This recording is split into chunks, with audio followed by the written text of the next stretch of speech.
to the Saviors of Belrok. I am joined today by my three fantastic players, and I'm so excited.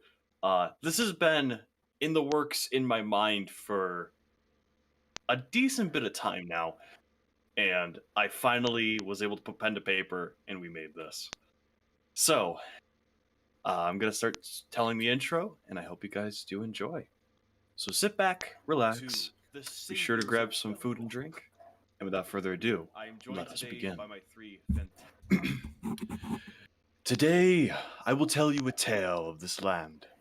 Long, long ago, before the first elves, before the first beasts, before even the first dwarves, before all of this, there was a family. These are the gods of this world. But we will focus on two of them, Ceres and Darius. These two siblings are known as the light and the shadow, keeping the world in balance. Creation and destruction, light and shadow, truth and deception. Well, these two decided that it was time to populate the world, but to do so, they needed to name it.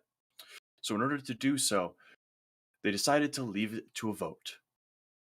They chose different ideals they saw important and started to create beings in order to represent these purposes. They made the trio of magic, known as Navira, Destros, and Lastros. Then they realized the world would need some greenery, so they called out to Mother Nature and created Pan, the god of nature magic. Then Ceres decided to make deities after her favorite weapon, the bow, and she created Avus. Then, following in his sister's footsteps, Darius created Bladus, the god of the axe and the sword. They looked in the heavens and channeled their power to try and call to a great, distant being that they've known existed for a long, long time. Kumiho. But they couldn't get his attention. They tried calling out, but they got no response. To this day, we have no clue where this being is, or whether he's still around or not. Once all the gods and goddesses were summoned and created, they could leave it to a vote. The vote ended in creating a world where magic was very relevant in some places, but not at all in others. They chose a name for this place, and they called it Enotia. They created a few continents over the world that they allowed for their children to choose continents to make their lands. The land of Belrok was chosen by the triplets, Pan and the pair of brothers. And now, we will begin our story. So, I would like to start by introducing our players. One by one. Does anybody want to go first? Well, I'm Adrian. I will be playing Aster Luminar, who is going to be a Osmar, also known as human, Kumiho. supposedly in the land. And he is a bard, level 1. Awesome. And my name is Mckenzie. I will be playing Aja Zadel.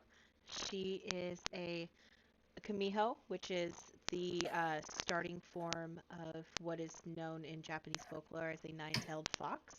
So she currently has one tail, and she is a level 1 wild magic sorcerer. My name is Michael, and I'm playing Griff Tyndall, Griff of the Fire, who is a fire genasi druid, who might eventually follow Path of the Stars, but for now, he's a new druid, and he's not quite sure what that means. Fire. Awesome. I am so excited to start playing. So, as you all can see, I have the map up. And on this map, you can kind of see the lay of the land, different places. And this is one of the continents. This is the starting place where you guys will start. And the first part of the story, and we might end before we get to any other continents. But this is where the start of the story will take place. Specifically, up here in Wolfwater. And as you can see, I even put a little X for you guys in case anyone got confoozled. You're here. So yeah, with that, we're gonna take ourselves into Wolfwater. Wolfwater is a nice town. We have some mages, some regular people, and occasionally you'll see people using magic outside. It's not terribly common here, but it's not terribly uncommon either. So, with that, we are going to head into the Nodding Dwarf toy shop in order to meet one of our characters. Did I move you guys there? Yes, I did. Okay.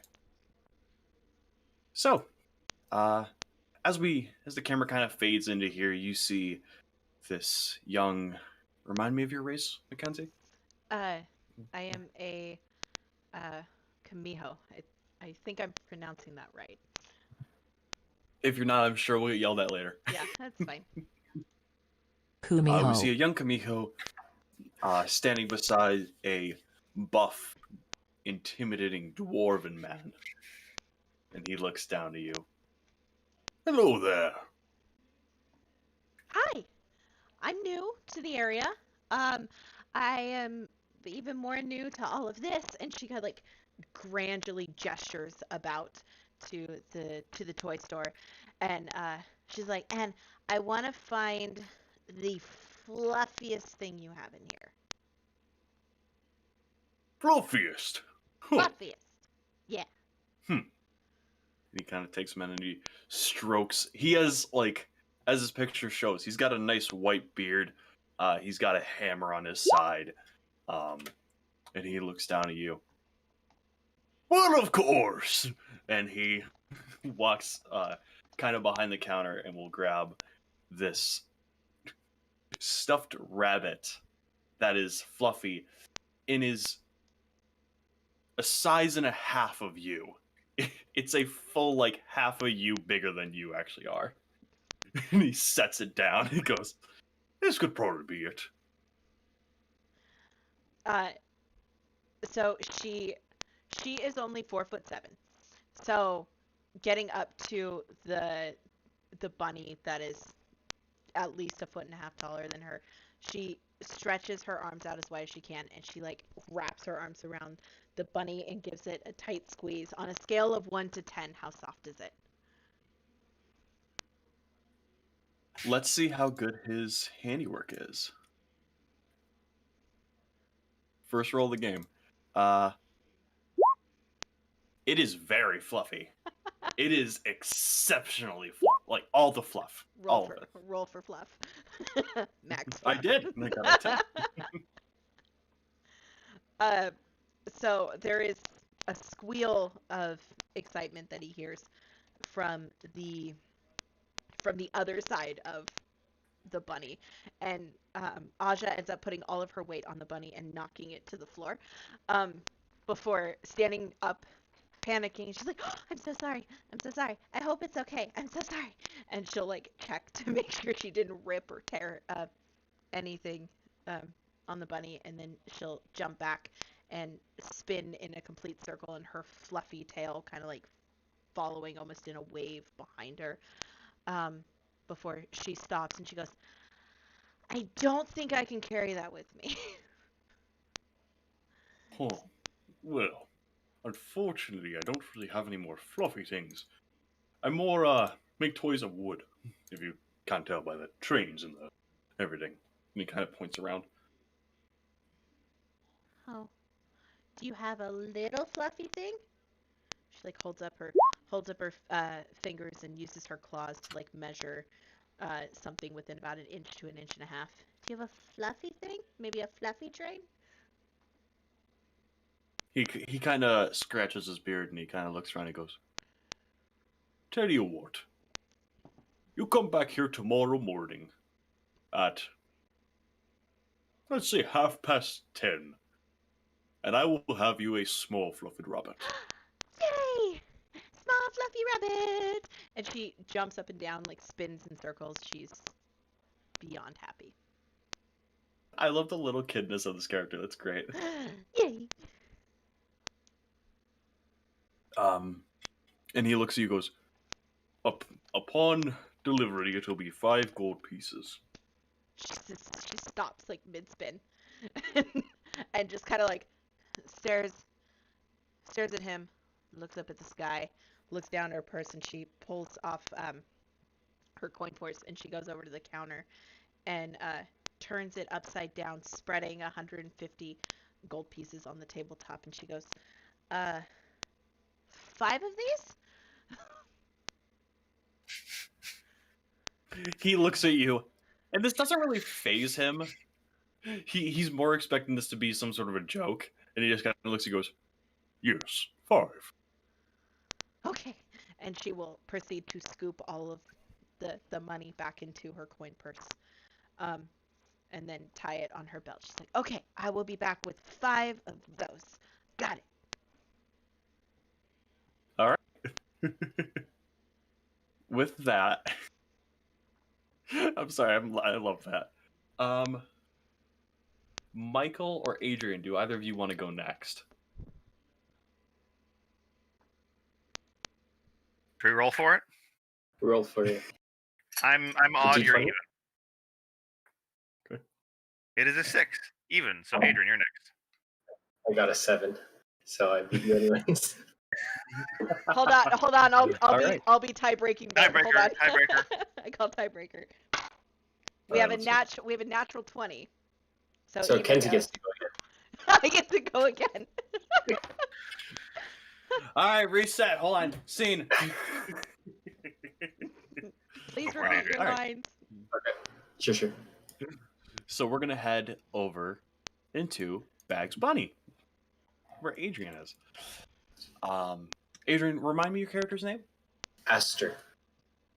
Aster. Aster, as you walk in this place, you see it is very, very crowded. There are books, there are trinkets, there are instruments, there is pretty much anything you could really find in a general store, and then some, scattered through this shop. And you don't really see any life aside from a single rabbit sitting on a chair, just kind of So- looking at you. Aster kind of like steps inside, closing the door kind of quietly behind him. He's a very late teens. He might be the equivalent of like an 18-year-old kid. He's dressed in kind of fine linens and stuff, kind of outer garments for not adventuring, but just kind of like traveling clothes. But it's a little bit on the higher end. It's got gold trim, like in his avatar. And he just kind of sweeps his very platinum blondie style hair just behind him. He kind of like looks around some of the boxes and it's like, excuse me, hello? And he's going to make his way around some of the stuff, kind of towards what looks to be the front desk. And notices the bunny and kind of like, yeah, very curious. You hear a voice. I want you to roll me a perception check real quick. I want to see if you can place this. That's a You 10. hear a voice, and you hear this little, "Hello there, how are you?" And with a 10, you're not sure, but that rabbit might have just spoke to you. He's going to look at the bunny and just kind of take a double take, lean down towards the counter. Hello? Yes, I'm talking to you. Who else would I be talking to? Well, good day to you, bunny. Burn. Sorry? My name, it's Burn. Spelled, B-O-O-N. Burn. Oh, what a literate little fellow you are. My name's Aster. Is anyone here? How do you speak? Oh, well, you see, I used to be a druid, and then I wild shifted into a rabbit for reasons, and, well, I kinda got stuck. So now I'm Burn. Wait a second. So, are you telling me you can use magic? Yes. And he kind of wiggles his nose, and you all of a sudden can swear you smell a nice campfire on a starry winter night. You Just gonna swear that smell's coming to you. just like look around, like this is very, very not scary, very cool. Actually, I don't come from a place where this happens. So your name is Boone. Is can you change? You can't change from. You're a bunny now. Yes, I'm stuck as a rabbit, unfortunately. Do you need help? I imagine. I'm perfectly content. The only thing that's bad, and he kind of sits back on his hind legs and holds up his paws. No opposable thumbs. I Oh, can't grab anything. Imagine that's quite bad. Um. Yes. Well, what a town I've come to. So what are you doing in here? Oh, this is my shop. Your shop. You run this place. He looks around to kind of like at the clutter. And he's like, well, I guess it makes sense. A bunny can't really clean. But that's a problem.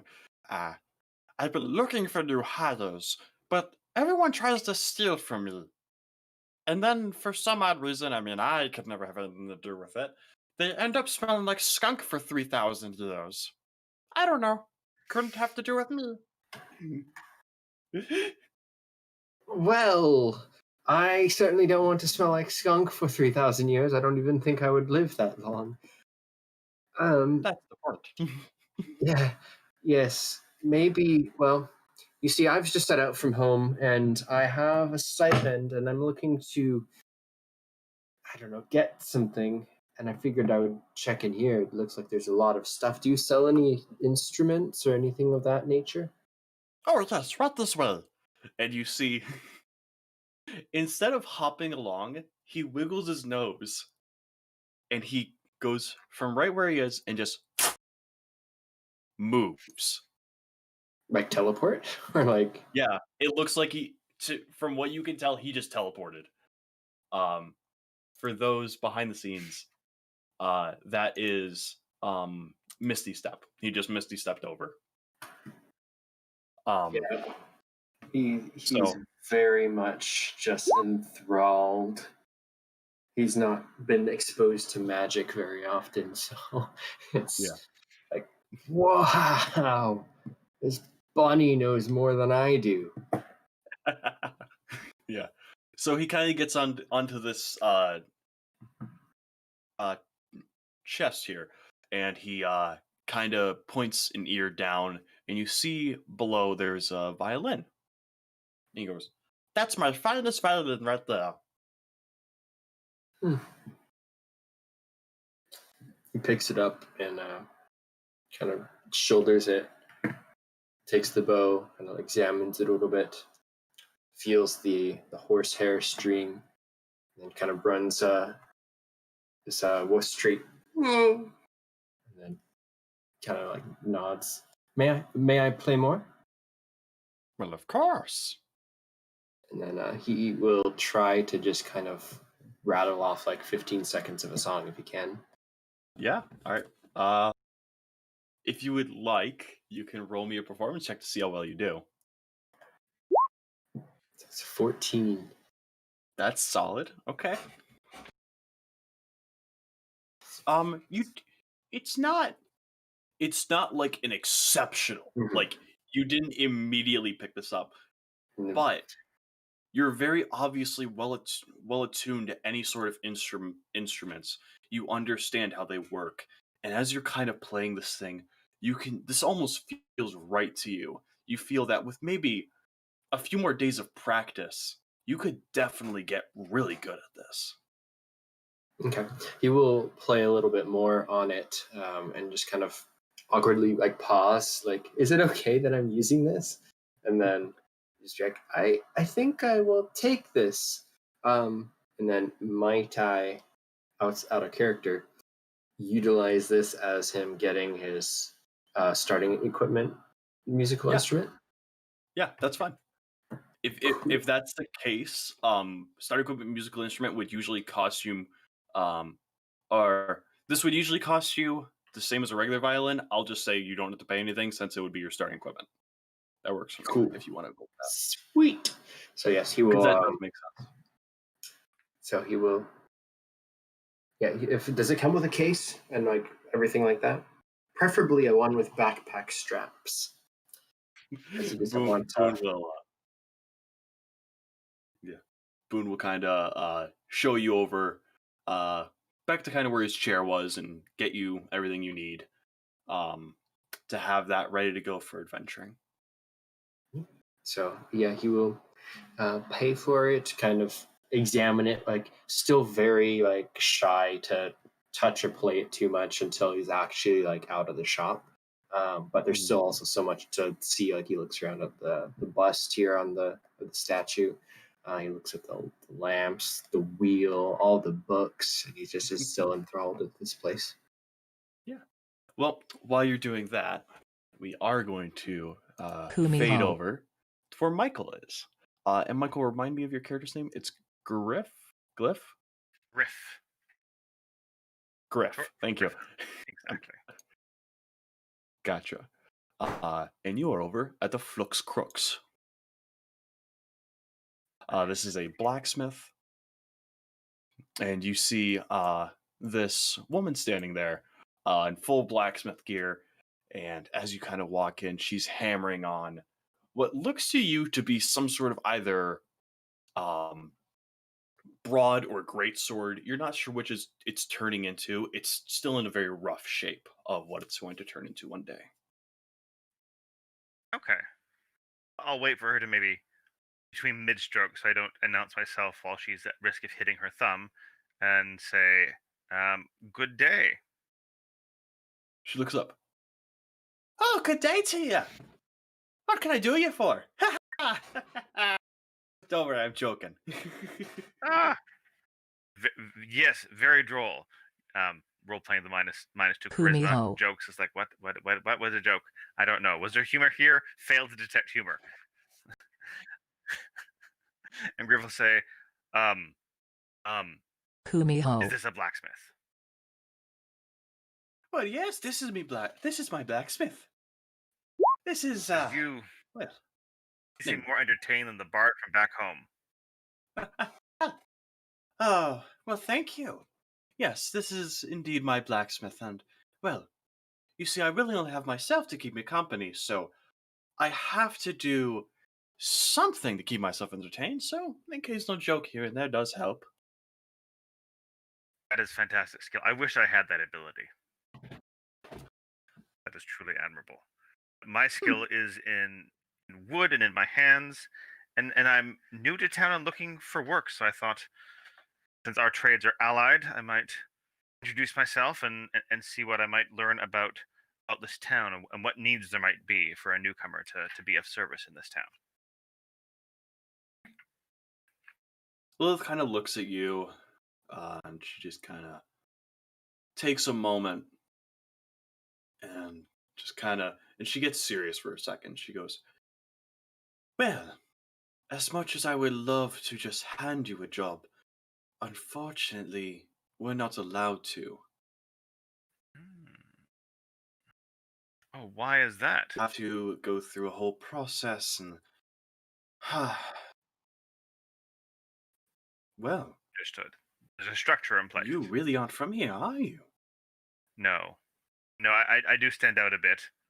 There is she kind of nods and she goes, well, of course, the bandit captain. She runs this place.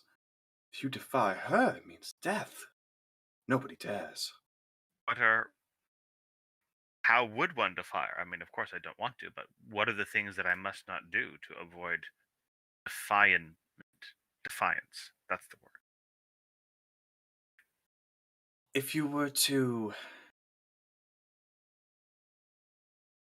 There are a few main rules. 1, you don't ever question her or her men. 2, Any jobs must be approved by her and the rest of her men. And 3. 85% of all money that you earn must go directly to the bandit captain. Or else your head will be chopped off. Can I roll insight for whether or not this blacksmith thinks this is like? Is she like, this is a great plan? Isn't our city great? Versus like, oh, You can what definitely is roll. her take on this? You can definitely Okay. roll. Da-da. And yes, for those watching, this is legitimately how bad it is here. It's what they do, unfortunately. Yes. Aja's like, next page in the travel log. Scroll down the atlas. So what is her opinion on this rule? Is she a hardline bandit captainer, or is she like a more? You can see behind this smile that she puts on, behind this kindness, you can see just this overwhelming hatred of the bandit captain, and she wants to do something about it. But her, and you can probably infer with a 17, that the rest of the townsfolk as well, they're too nervous. They're too nervous to band together. And I'll say with a 17, you can kind of put together if somebody or a group of people were to help them band together, they could definitely overthrow the bandit captain and get this town back to where it should be. Got it. Since I'm gonna feel that she's trustworthy, what would be the best way to? When I hint to her that I've been in a similar situation, so my folk hero defining event was helping some peasants rally against some tyrannical soldiers. Mm-hmm. But I also want to be like, hello, I am here to help overthrow. No. Are there like, what is there anything, any materials around by which I might draw a message with my fingers? Like, is there like iron shavings or like sawdust or something? So as I'm talking, I can be like drawing a symbol or something. You definitely see you're standing near there's a couple barrels around. And there's definitely some dust that's collected on top of a few of them. And there's enough on a couple of them where you definitely could just take your finger and go Okay. So I'll kind of give her a knowing look and step back towards one of the barrels and say, well, it would be certainly awful if, outsiders were able to maybe connect with some like-minded and patriarch townsfolk to help the combo. That would be awful. And then on the barrel, I'll write like not. Gotcha. I'll kind of like knock the barrel and be like, Yeah. She kind of glances down, and you see in her eyes this look of, I getcha. And she just kind of goes, yes, well, unfortunately, it just is what we must do. Absolutely. We must do what we can to keep each other safe and keep each other's confidences. Indeed. Would there be other like-minded folks whom I could learn more of the rules of, so as to be the best visitor possible? Well, I would say you should probably go to either the inn or the tavern. We have wonderful ale here. I do highly, highly recommend it. And you see, she kind of has taken just the tip of her nail and written on the barrel, hideout. Ah, yes, that is a. I imagine I could find refuge in such a place as an inn or a tavern or similar establishment. Now,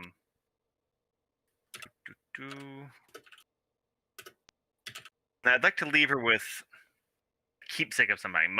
Might I be able to RP that as a carpenter, I've got little bits and bobs of wood, like from whittling and such? Yeah, that works for me. I'll leave her a little bit of whittled something, like in case you need a token or something to indicate me or any friends I might meet, some fellow visitors, hang on to that. She kind of smiles to you, and she takes 2 fingers and taps them over her heart, and then points them to you. And we're gonna use your I'll insight. mirror the gesture back then.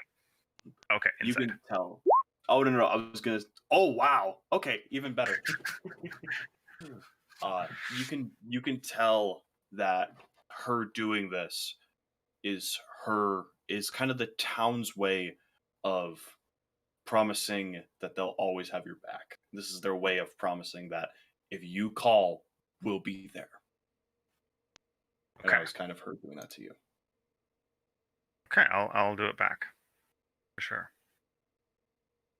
And I'll maybe conclude by saying I would buy supplies, but I don't think there's much that I need.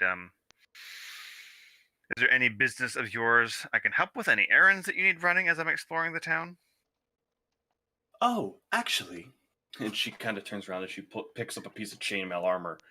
She goes, I meant to give this, you won't know his name, I'm sorry, but there's a man who runs the Nodding Dwarf toy shop. He ordered this chainmail a week ago, and I keep forgetting to get it to him. Could you perhaps deliver this? Absolutely. I'll go there right away. Thank you so much. And she will hand it to you to have it delivered. Outstanding. And remind me, Noah, what was the blacksmith's name? I missed it. Blacksmith's name is Lilith. Lilith. Okay, that's a good name. That's a good name. No one named Lilith ever causes problems for the hierarchy. Never. We never overthrow the government. We have Lilith. Exactly.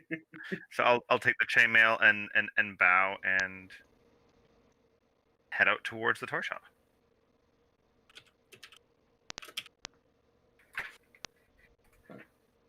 All right. Sorry, I was answering a message. All right. So you're going to head over there. I'm going to copy your token. And we're going to head over to... We're going to head... Shoot. Damn it. Fuck. Shit. Dang. I'm trying to hit buttons, and buttons don't like to be hit. All right. Have you tried asking nicely? Button, do you want to be hit, please? Por favor. Be nice. Be polite, please, and thank yous. Yes. All right. So you can kind of see how to get over to the Nodding Door toy shop. All right. Aja, you would be kind of heading out of there at this point, wouldn't you? That be about correct? Yeah, after like getting all my money back into my little coin purse and tying it on my belt loop, I would be probably making my way out. You should have control over your token. You all should have control over your individual tokens. I do not. You do not? Correct. That is odd. Climb the statue. I can Whee! slide down the back off Control. the tail. Exactly. The Legolas maneuver. All right, try it now. Haha. There we go. Let me go ahead and make sure Adrian has control over his now. I do. Control by... Okay. Yeah, I don't... Oh, I know why it didn't auto give you control. Because Okay, I know what I did. That's what I uploaded instead of dragged from sheet, so that's why. Got it. Mm-hmm. Boop, boop, Whoa, hold on, we lost Adrian. No, he's... He blurped. We lost he him for a blurped. second. Scored blurp. Blurp. Oh, he blurred back. Everything okay over there, boss? Yeah, I don't know. It just like refreshed. Oh, okay. All of a sudden I just saw... Zoop! I'm like... Where'd he go? Like, see ya. Rage quit after one scene. Indeed. Great Got section. violin. Bye. Quest done. All right. So Kenzie, you would kind of, or Aja, you would kind of be walking out of the Nodding Dwarf toy shop right as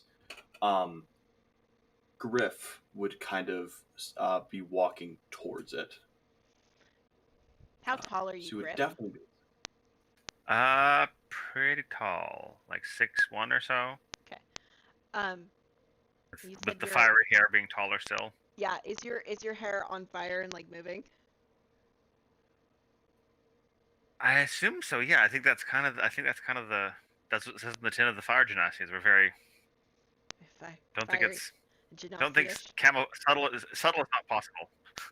Yeah, blending in does not work. As soon as Aja breaks the doorway and sees you, she makes a beeline straight for you. Just zoom. And she gets to you, and she's just staring up at you. Big green eyes just staring up at you in just shock. I'll wave down at you. I will wave back up at you. Hello, small creature. Hello, tall creature. Are you lost or seeking parental guidance? Flattered, but no. Your hair is amazing. Thank you. Oh Your my tail is amazing. Look how it moves, and oh my, interesting.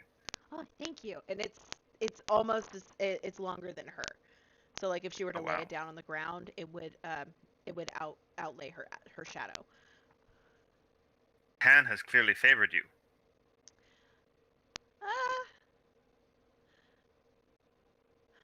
I don't know Pan. I haven't worked with Pan, but no, it wasn't Pan. But no, but Pan's nice. I don't know her very well, but she seems nice. Heard some good things about her. I'm new to knowing her as well. I'm still trying to figure out what it means to be in touch with nature, you know. Still working on it. I suppose that could be difficult from time to time, but don't worry, you'll get it. But I have to ask. Are you new in town? Oh yes, ask. Yes, I am new in town. My question for you is, can I touch your hair? Yes. So I'll kneel down. Would you like a hoist, or should I kneel down? Small one. She'll extend her arms up out to you after thinking for a moment. Okay.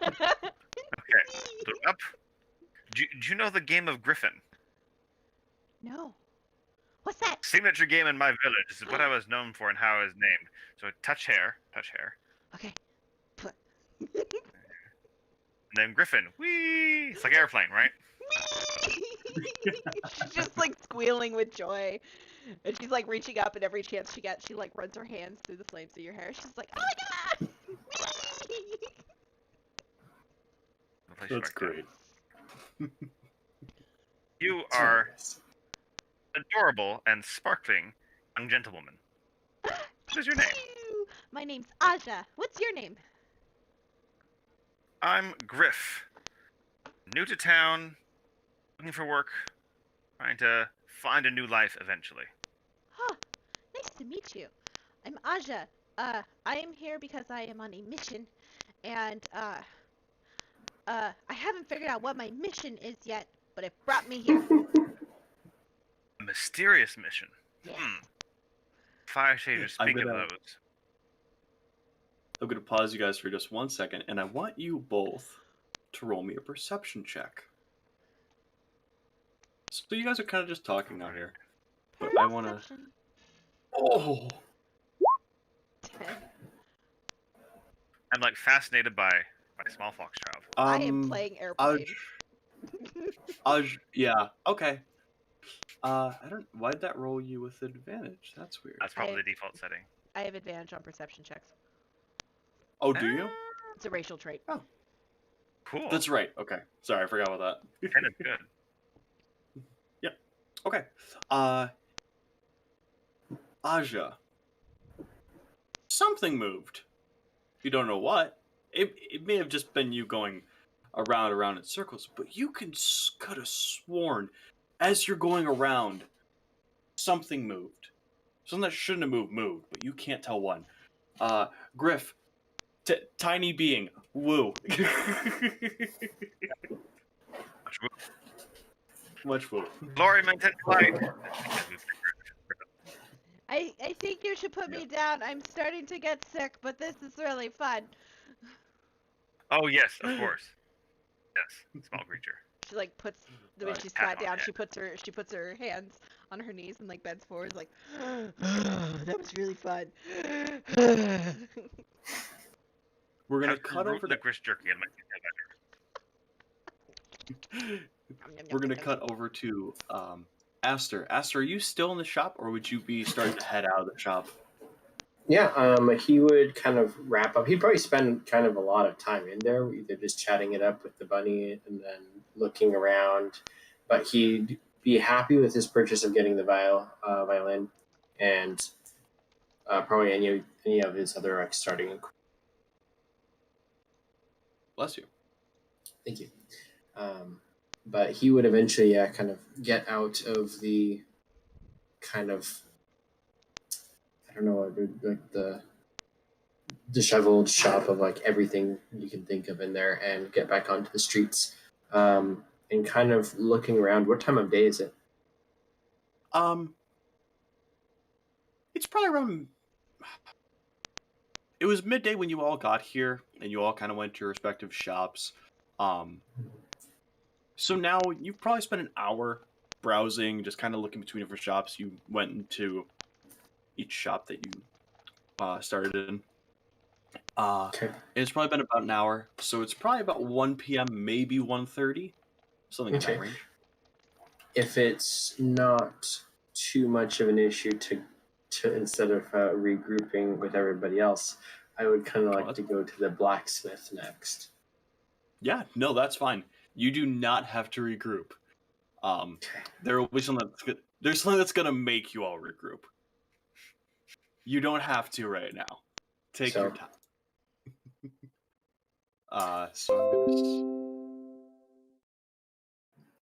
So yeah, let me get over here. Got bit of, and then let me grab Aster's token.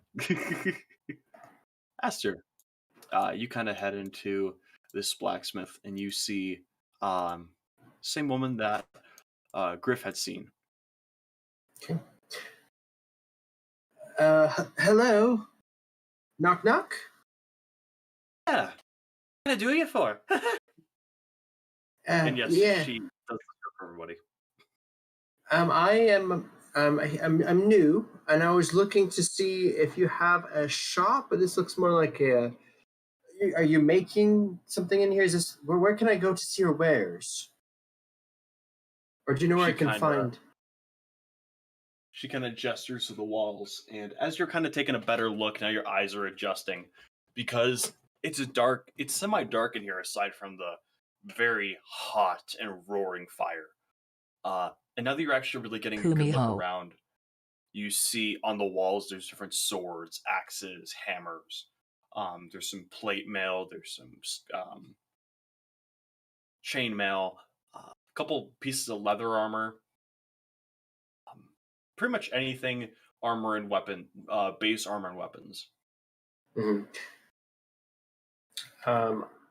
I don't want to abuse this request, but can he get his starting leather armor from this shop? Yes. If you want to do you going around and getting starting equipment, that works for me. Okay, so that's basically what Aster is doing. He's coming out as nothing but kind of a little backpack of his clothes and kind of starting miscellaneous stuff, and he's wanting to get kind of a rapier, leather armor.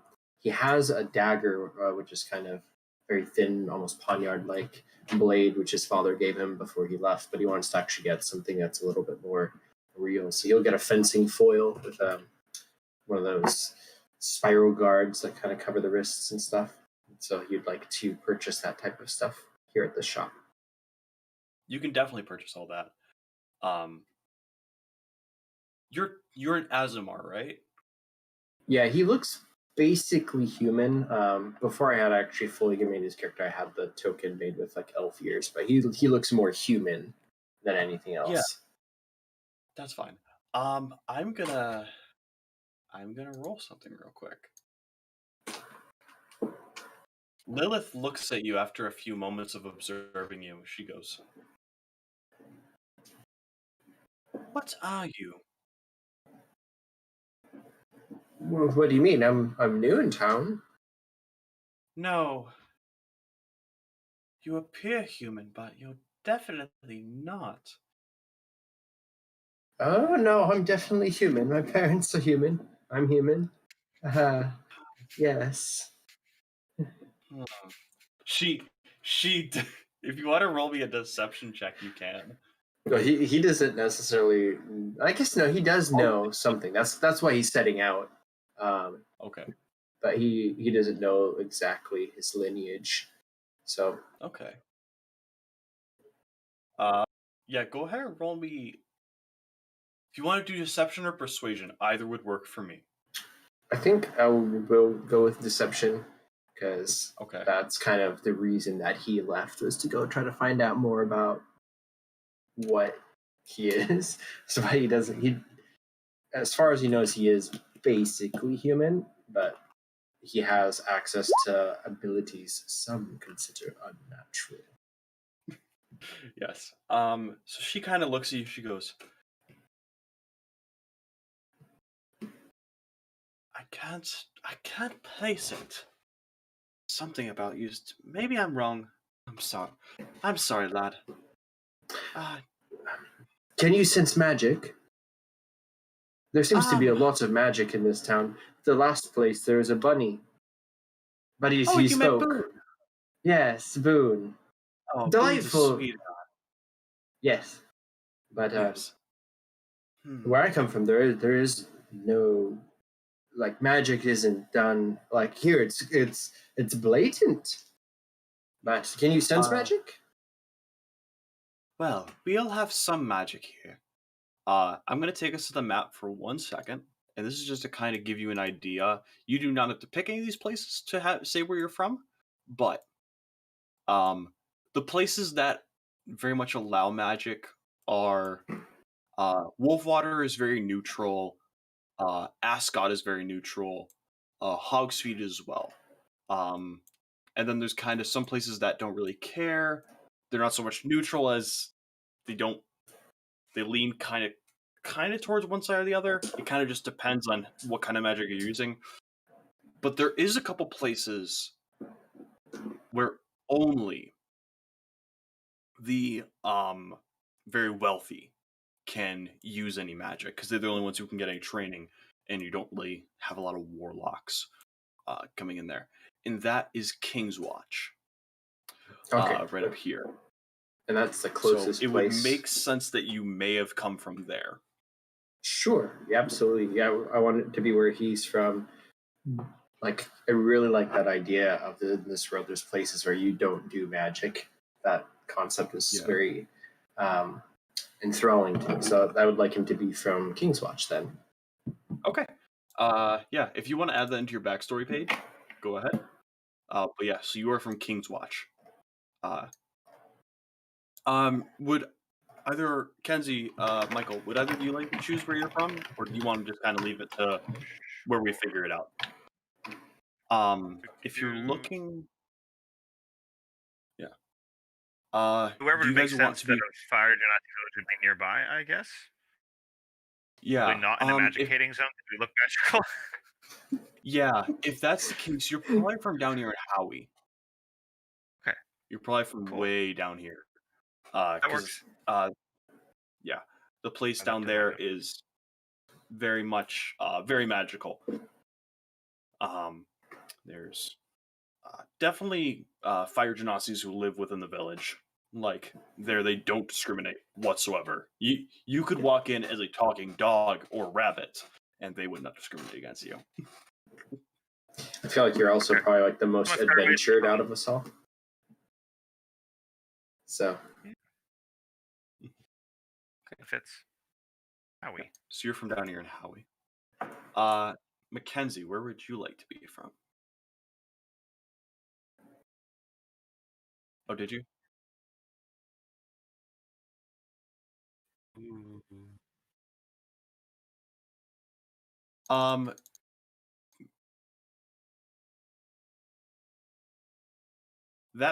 That being does not have a specific town. There are many places.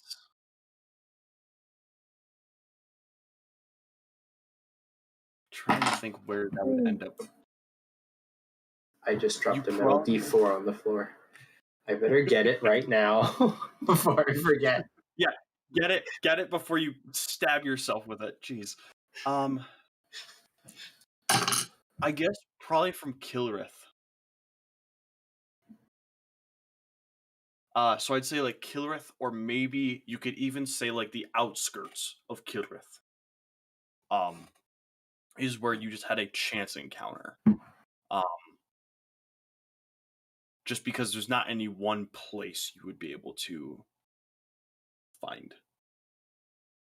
Yeah. All right. With that, we're gonna head back to. Were we in the? Yeah, we were here. I'm sorry. Yeah. We're playing Griffin Ride in the town square, and as far as I know, nothing happened. Everything's normal. Aja,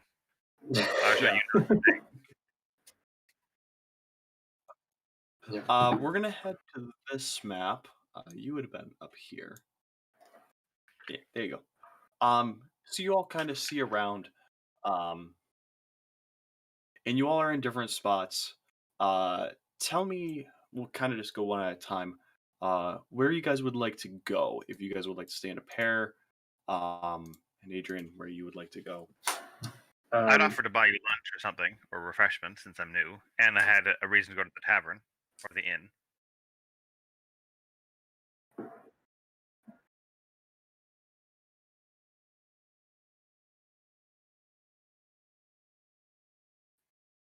Okay, let's do that.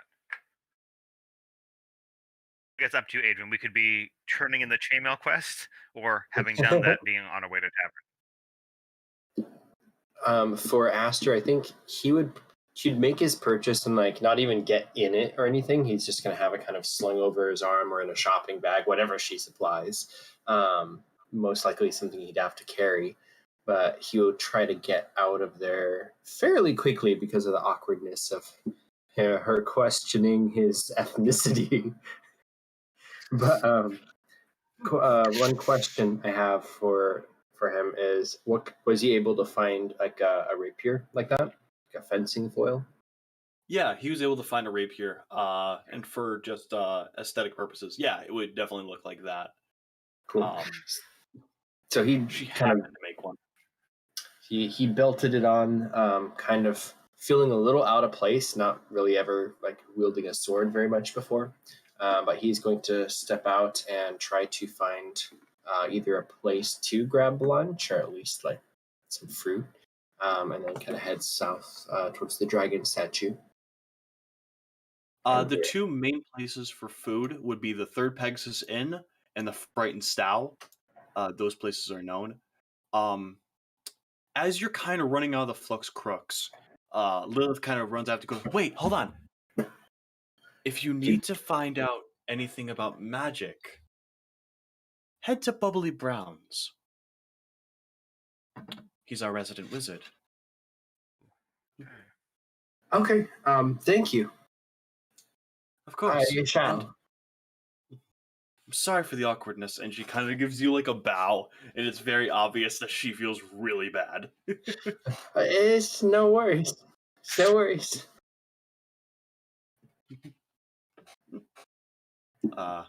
Being So yeah. misgendered but different.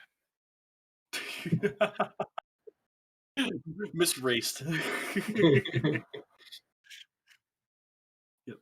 All right. We're gonna kind of go down to our pair right now. So you two, so you're gonna have to toy shop.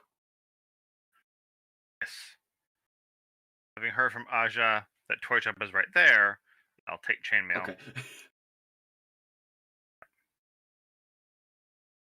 Okay. We'll flash over to here. Let me grab your token. There we go. There we go. So Griff, you're in here, and so is this dwarf. For those who didn't catch it, his name is Irvan. Ervan. And he's a nice dwarvish man. And he looks at Aj and goes, "Hello there, little one. I'm sorry, but like I said, it won't be done till... Oh, hello there, sir." And he kind of looks at you, and you see his demeanor. His demeanor has changed. He's not as friendly. And you can kind of tell this guy doesn't like adults. He likes kids. He doesn't like adults. Ah. So totally not picking up on that cue. Minus 2 Chris, I'll be like in a formal way because like I'm delivering a thing, we got it. So I'll be like, hello, most esteemed Irvan toymaker extraordinaire, and I'll bow. The um the blacksmith of highest regard, Lilith, has pray sent me on this deliverance unto you of your person. Yours. I don't know what this town's like, but I should be on my best behavior because I'm doing a good job for someone. That's wonderful. Irvin goes, thank you. And he kind of takes it and he kind of looks at it. And you see for a second his eyes kind of get wide and he's like, yes. It's like that new package thing. It's just like, yes, yes, yes, yes. You kind of see that look on his face for a second. And then it flashes back and he's very serious. He goes, yeah, yes, thank you. And he kind of walks and behind his counter, he kind of hangs it up. He goes, you never can be too careful, especially nowadays. Indeed, yes. We have to. We common folk need to look out for each other. Go ahead. Common folk need to look out for each other. All right, Kenzie, go.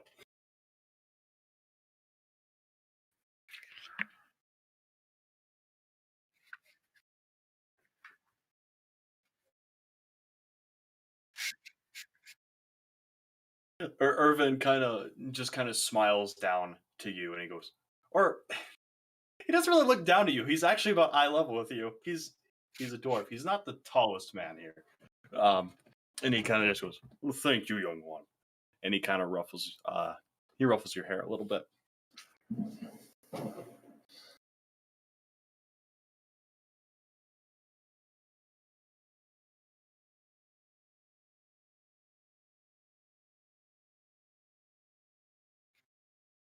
Well, how young are you?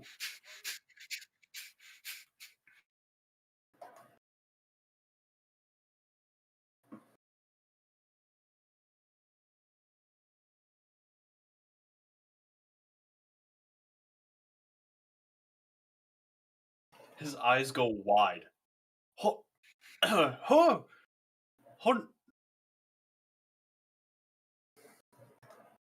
You see, he's just attempting to replicate. I'm not a good one with math. But 100? Are you elven?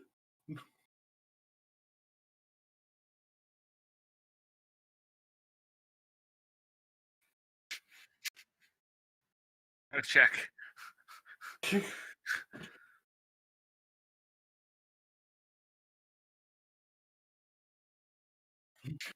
just goes, oh, okay then. And he kind of just turns and he kind of looks up at a clock on the wall and he goes, oh boy. Listen, you two. You should probably head out of here. Head over to the inn or something. Get yourselves some food. No, Lastros knows you could need it. Will do, and I'll do the gesture and see if he reacts. He looks at you as you do that gesture, and he gives you a nod, and he does it back. And you hear in your head, I'm not good with magic, but I picked up a thing or two. Be careful. Can I reply thank you telepathically? Yes. You can definitely do that. He it's very obvious. When he was casting this, you saw his eyes glowing and his hammer a little bit. And you could see like it flickering on his hammer in his eyes. He's really not good at magic, but he's able to focus as long as he has his hammer. And he can at least get message out. It's hard for him to do, though. All right. Are you two going to head out of here? To go get some food, mistress. Food get. Yep. For dessert, for adults, dessert, so it's fine.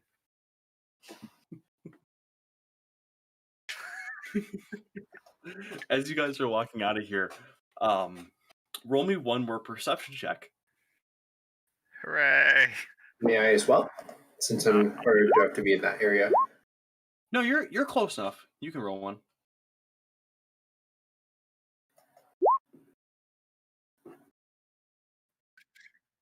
Okay, Aja and Griff. Something on that dragon statue moved. You can't place what, but something about it moved. And this was a very high perception check to see this. To see this clearly, at least. So this was a decently high perception check. You guys almost hit it. Hold on, we're gonna give Aster a second. Okay. Aster, you hit the DC on the button. Hey! What do I Aster, see? the dragon's head has turned. And it's facing towards, and you can kind of see from your point of view, you can kind of see it's facing towards two people over here. And then, after a minute, after it seems that they've kind of looked away for a second, it turns and looks to you. I just stand there, like, and then over at the people, I see the fiery hair of Griff, and this town is extremely magical. And I would like to just take a cautious step, like nothing's happening. As you do, you don't hear anything, but for a split second your vision goes black and you see this image of a great golden dragon, and you see it flying across the skies, and you see its head, it turns you the same way the statue has, and you have this name. It's on the tip of your tongue. And for some reason, you now know the name Drakkar. You don't know why. You don't know if it's... You know it's important. But this name of Drakkar just is embedded in you now. And then you... Back to normal. And as you do, the dragon's head is no longer facing you. It's back to normal. There's kind of just a loud noise, and as everything that I'm holding just falls on the ground, the armor that I'm not wearing yet, my violin case, it just clatters down, and he goes, "Ah, Drakkar." And he looks at the dragon. Did I imagine that?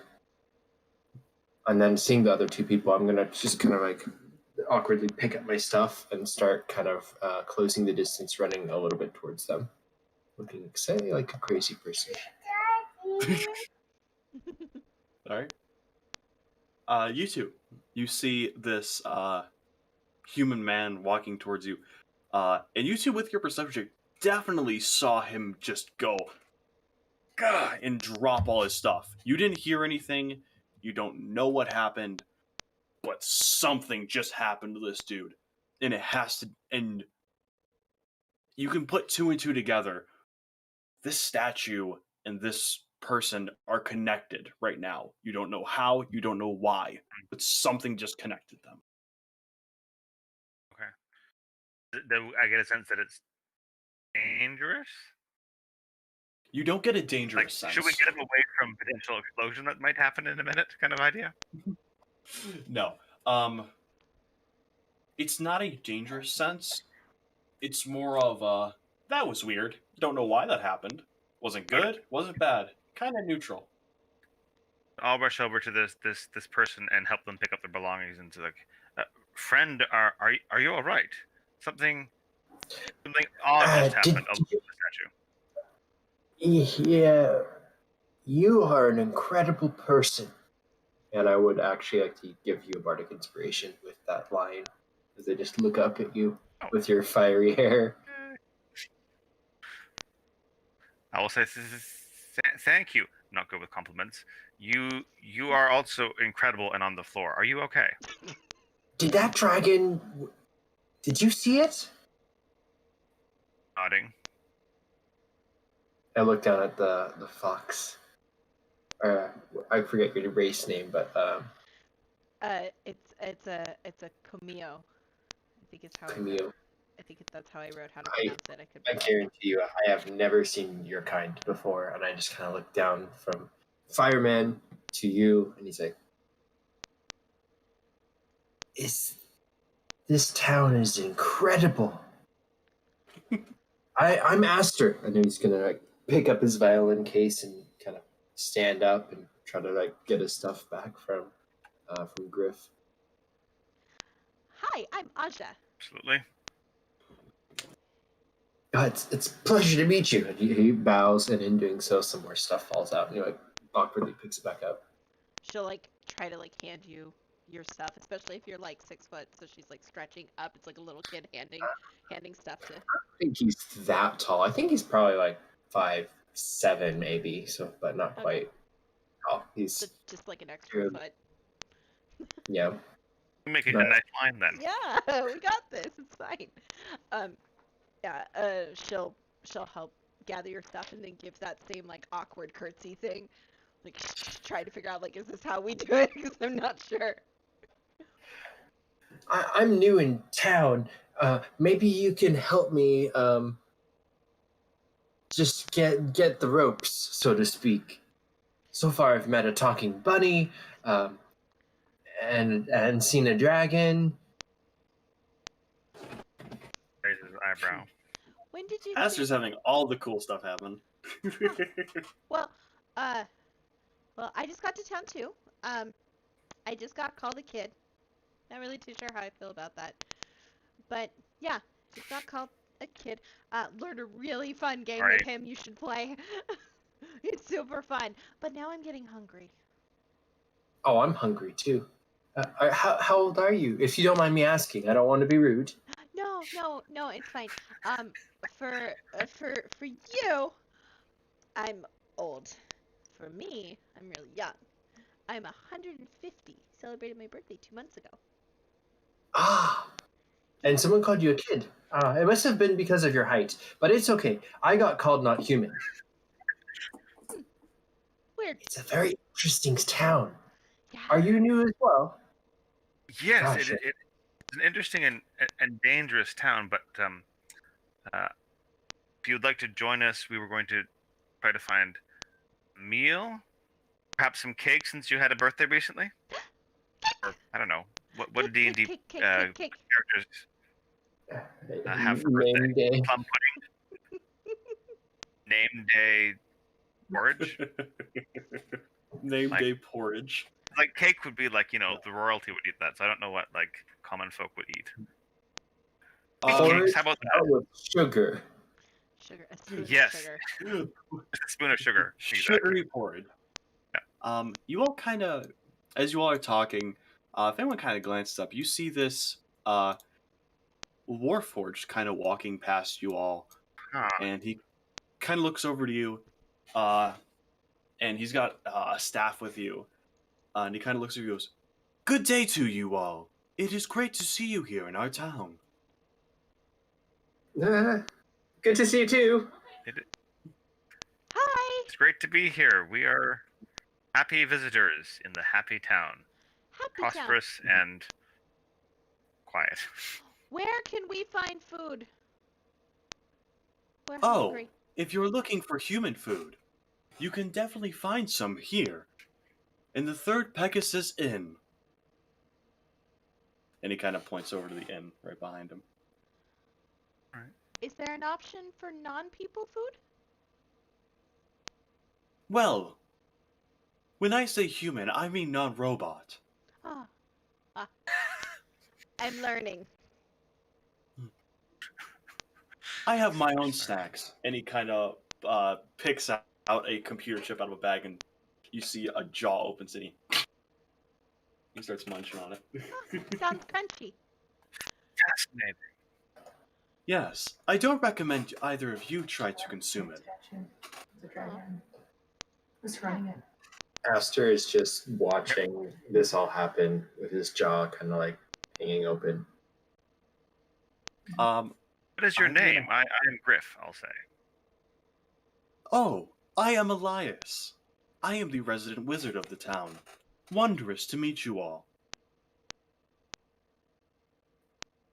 Wondrous to meet you as well. Um, do you run the Bubbly Browns? Bubbly Browns. Yes, that is my potion shop.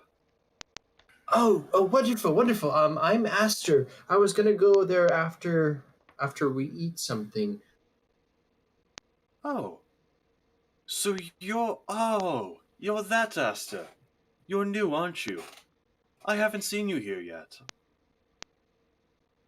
Yes, that must be me. There's only one of me that I'm aware of. I met another Aster a few millennia ago. It's great to see you here. Come on in. And he opens the door to the inn and kind of gestures for you to follow.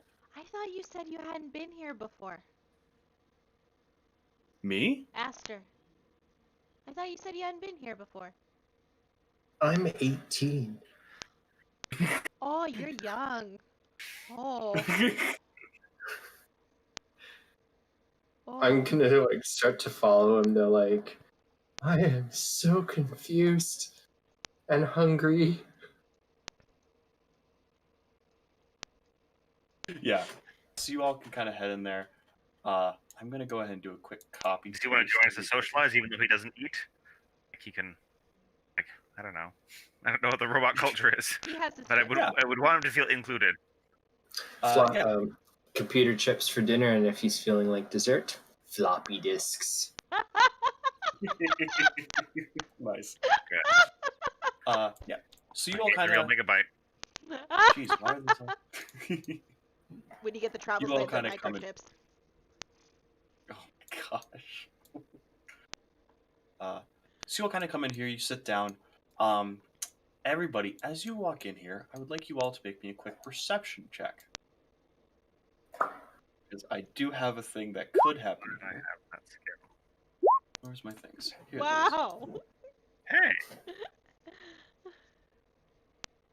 Okay. Aja, you see a couple folks kind of chilling here, but one of them definitely looks like he's more what's the word? Higher up than the others. But you see two other folks sitting at the table.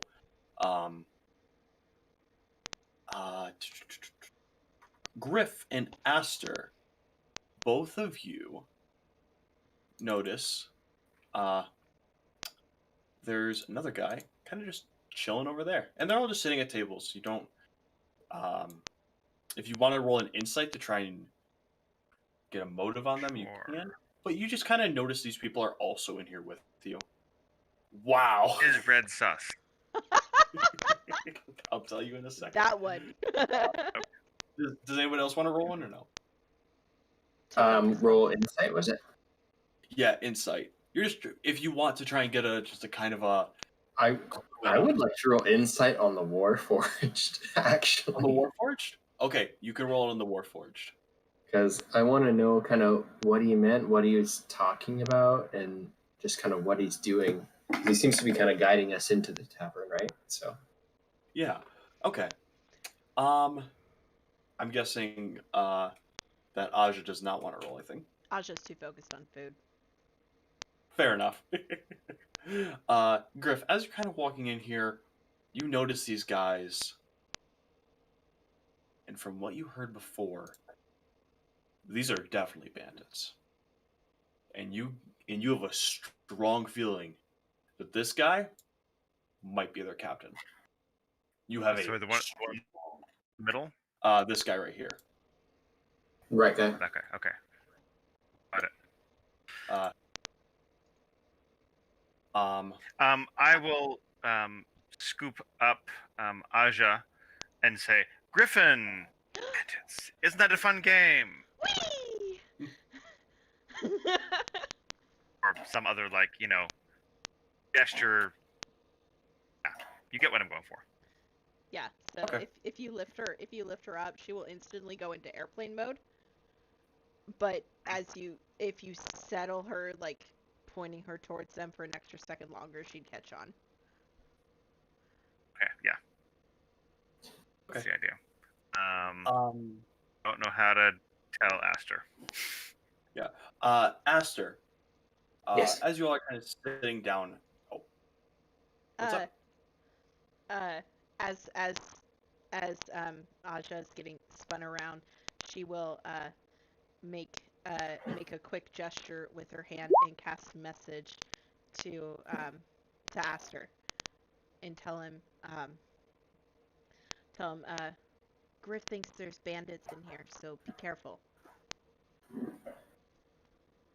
Yeah.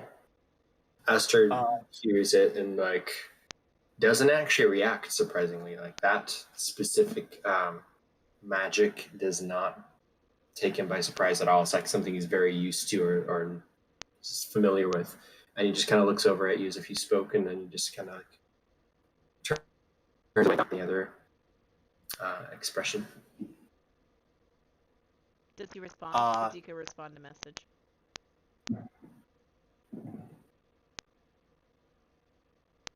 I don't think he'd respond. No, Okay. Yay for but message. he would. You would be able to tell, I presume, from just kind of looking over at you that he definitely heard you though, and he's like processing it. Cool. And kind of looks over at the guys and then just kind of sits down looking at the Warforged. as you're kind of getting a read on this Warforged and you're trying to picture it, he kind of looks over at you, and as much as a robot can, he kind of just smiles to you. It's not like a real smile, but you kind of see he tries. um, and his magic staff, you can definitely tell he's definitely a very powerful wizard. Like, this is not like a pushover guy. And you also, with an 11, what he said before about he met someone like you with the same name a few millennia ago, you get a feeling he might know someone of your lineage. You don't know if he does or not, but he might. Um, Yeah. I'm Aster's. also going to give you that you can tell he's very, very knowledgeable. Mhm. I think Aster would be kind of like sitting down, kind of looking at him, kind of waiting expectantly, but then kind of giving a sidelong glance towards the bandits. Like, this is maybe risky, but maybe worth the risk. And then what are Griffin, Aja doing too?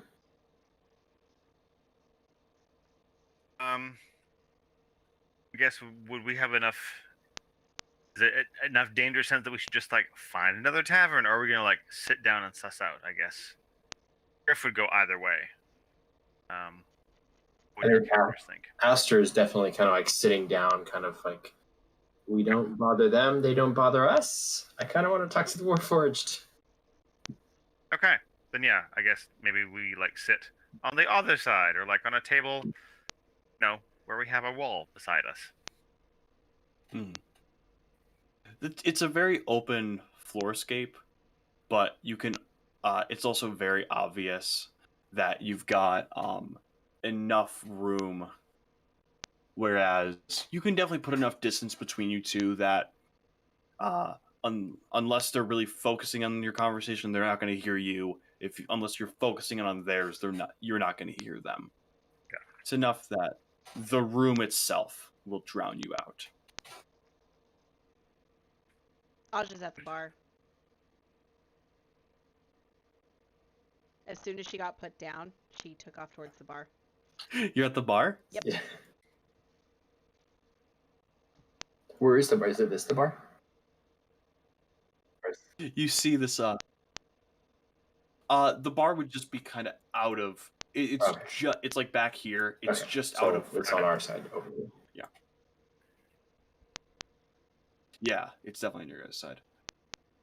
You see a older woman walks up to you, Aja, as you run towards the bar. She goes, "Hold on there," and she kind of catches you by your shoulder.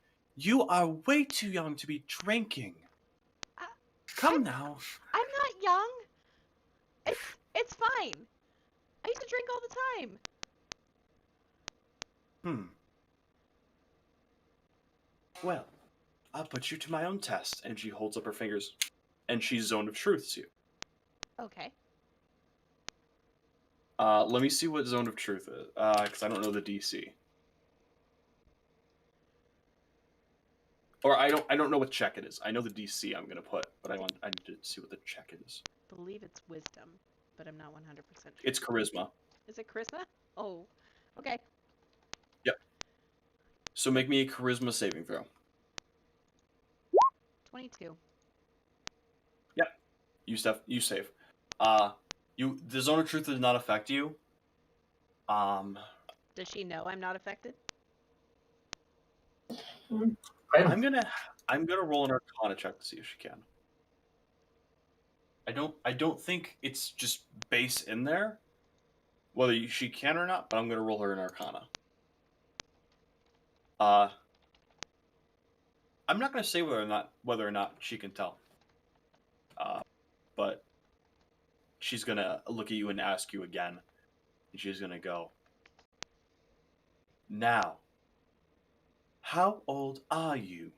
She's gonna stare straight up at her and go, 150. She looks at you and just,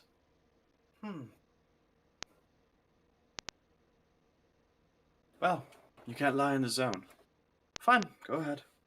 How old are you? I guess I'll believe you. You don't need to worry about that child. How old are you? And she kind of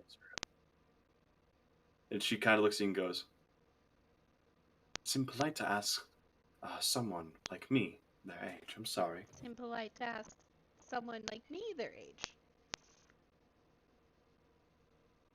You are still a child even for your race, I presume, seeing as your childish behavior. Well, respect giveth. I gave you an answer. Why don't you give me an answer? She's kind of looking at you very... And she's kind of got her eyes narrowed to you. She goes, I've been here about as long as Elias there. As long as who? Elias. And she kind of gestures to the Warforged. Can I roll an insight check to see if I know who this is? Based off my background. You can, but you're going to need a hell of a roll if you want to figure out who this is. Okay.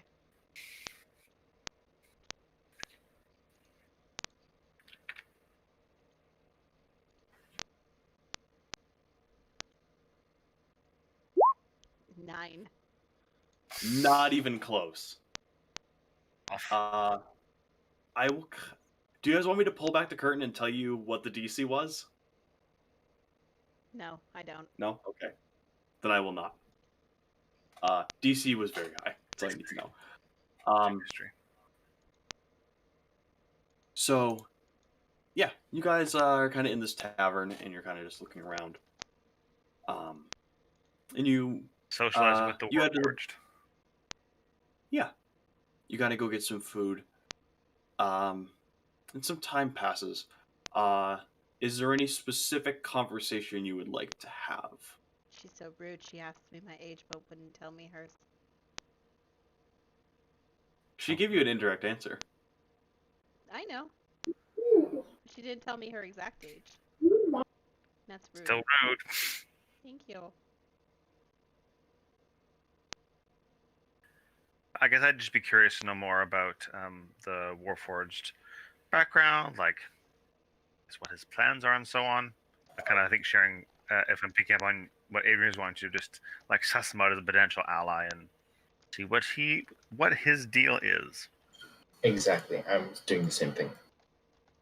Okay. As you guys are kind of Friendship squad. asking him, I will kind of... Aja, if you do go to the bar, you would be able to order a beer.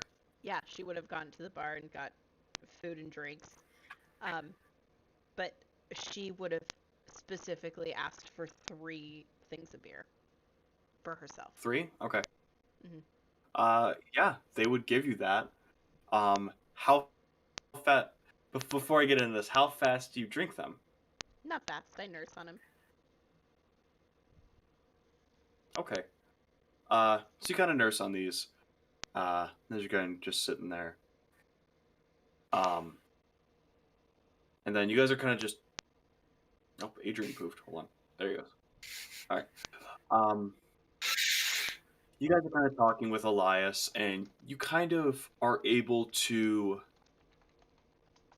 end up getting from him that this town has been here for a long time. There have been multiple different rulers over the town, if you will, and just right now it happens to be bandits. And he's been here so long that he is very neutral about it. He's seen good leaders, he's seen bad, he's seen some pretty neutral mayors, if you will. And right now the bandits are here, and he doesn't think they'll last. He goes, eventually they'll leave. They'll get bored of us, and they'll leave. He's not worried. He's very neutral about it. And you kind of get the sense that that's the only reason the bandits can even exist here, is the fact that he is so neutral, that he just is like, it is what it is. Can I It does ask seem how that the people old he suffer, is? however. As you ask him how old he is, he goes, well, I've been here. I've been in this town specifically for about, what now? 7 millennia? Give or take some. I was at the previous one for another 3, so I guess I'm approximately 10,000 years old. And he says it so nonchalantly, and you see Laura kind of look over and just scowl at him like you had to reveal my age. Aja looks very cocky, looking over at her. Yeah. Laura kind of gives you a death stare back. The number is just beyond what I think Aster can really comprehend as like being alive for, and he's just being very quiet.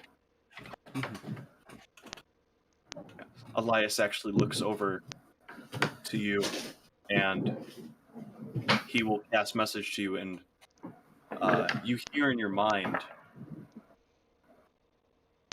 funny enough, and I don't believe the others will understand when I say this, but Drakkar is the one who created me.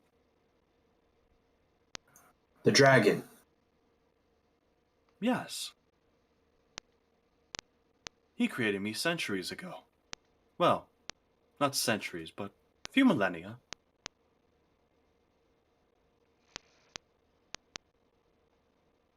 He's going to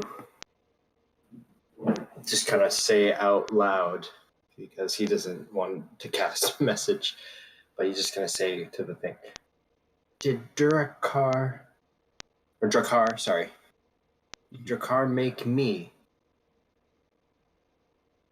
He kind of looks at you and goes, my boy, as much as I would love to be able to give you that answer, I'm not at liberty to. Partially, because even I am not unsure. You all notice the second Drakkar's name was spoken aloud, the entire bar, the entire place, aside from Elias and Aster, like aside from your little group, all go. Like, what the fuck did you just do? Why'd you say that name? Like, all of them are giving a look like Voldemort, don't say it. Yeah, it's kind of treated as that, but you also kind of get the sense it's not as in you'll get destroyed, as it's in how do you even know that name? Like, people have in this town, they've heard this name from legends. Do you want to ask more about Drakkar, or no? I think I would be hushed by the tavern going so silent, and then I would look over at the bandits. You notice at this point, they're all looking right at you, and Hey. they're all just kind of looking at you, and the one of them kind of looks at one of your coin purses and sees that it's not exactly empty, and you can notice that they're not trying to be subtle. This guy right here nudges the captain, goes, he kind of does that towards you guys, and the captain stands up and he walks over and he goes, "Huh. Well, hello there. I haven't seen you all here before." And he's just kind of standing there looking at you all. Passing Can through, getting some refreshments from this town to the next. Is that the same for all of you? Yes. How about yourself?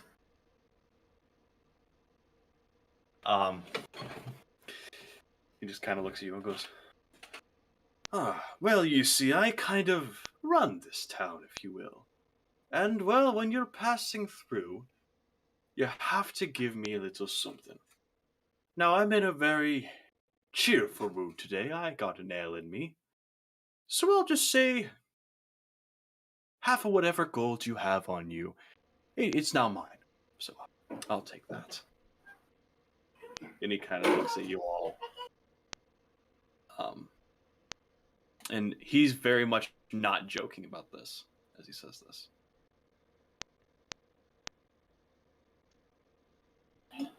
I'm sorry, I got distracted for a moment. It's all good.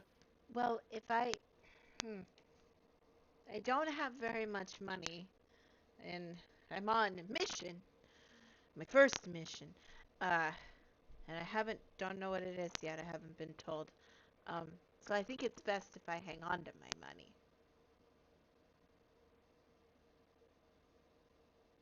What does Griff say? What would he say? I'm think- really excited to see this. I think with what Aja said, my kind of eyes will be big. I'm like, I am also here on a mission. My people have sent me, and I have no money. I carry some things for my people, but my possessions are tied to my mission. I do know mostly what my mission is. I empathize and stand with an aged friend here. So, okay. It's not my I money, it's someone else's money. I have what? Stop. No, I don't have any money. I need you to roll me a deception check. Oh, I'm great. sorry for this Oh guy. no! This guy is definitely gonna try and look through you. Hey, critical 18. Nice. Okay. Hold on. This would be wisdom? Yeah, because wisdom's... Yeah. Okay. So he looks at you You and can goes, roll like a -1, you know? I was expecting that too. He looks at you and goes, alright, fine. You don't have any money. I guess that just means the rest you'll have to give me 75% to make up for your friend. I have an idea. Oh, what's that? How about, and I'm going to stand up from my chair. How about once you wake up from your nap, if we're gone, you don't get any money. And as I'm saying that, I kind of move my hand and cast sleep. Hey. Okay, roll me sleep. 29.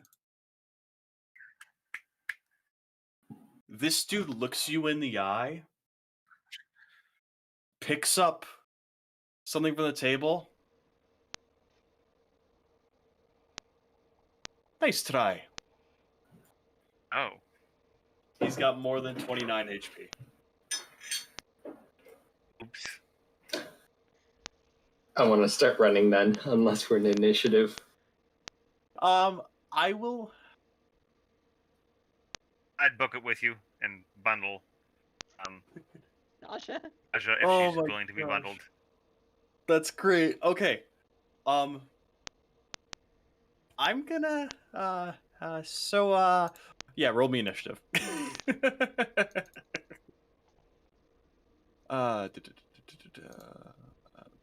Boop.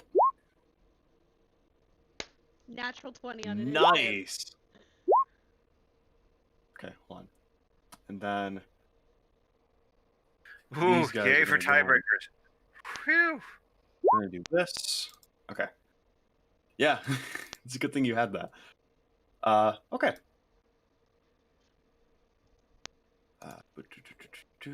Ascending. Nope.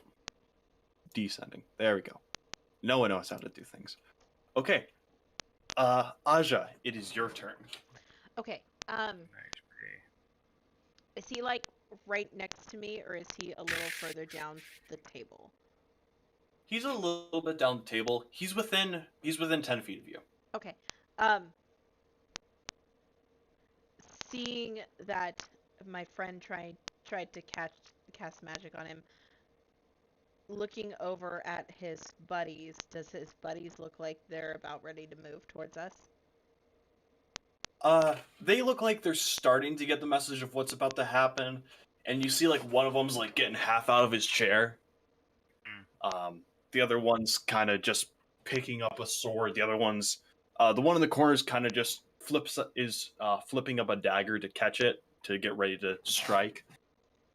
Okay. And on your turn, I'm sorry, I would like you to roll me a quick perception check because you did miss something earlier. 15. 15. Hold on, I need to check my notes. No, you do not see this. Okay. Yeah, you don't see anything else weird. Okay. So around Aja's neck, I'm getting her custom made, so her token isn't right, but around her neck is a collar, and on the collar is a little tiny crystal, and the crystal starts glowing as she slowly rises to her feet and stands up on the chair, on the seat of the chair. She slams her hands down the table and she's like, "This is not okay. You cannot take money from people. That's mean." And I would like to activate Tides of Chaos. Advantage on one attack roll, ability check or saving throw. Oh, okay. Yep. What you doing with that? I am going to roll at advantage a Chaos Bolt at him for a 23 to hit. Chaos Bolt? Sorry, 25 to hit. 25 to hit will hit. Okay. And that's 10 plus 3. So And it's that- 13 damage. And that is going to be, let's see, I have a 6. Chaos magic! 4. I'm going to hit him with poison. Poison? Yeah, so it's... Yeah, no, you just hit him. And then it is up to you nothing- on... It's up to you on whether I roll on the... Oh, you're rolling it right now. Okay. Oh, no. I want to have some fun. Roll me it, because I have Why we a play table Combat? handout.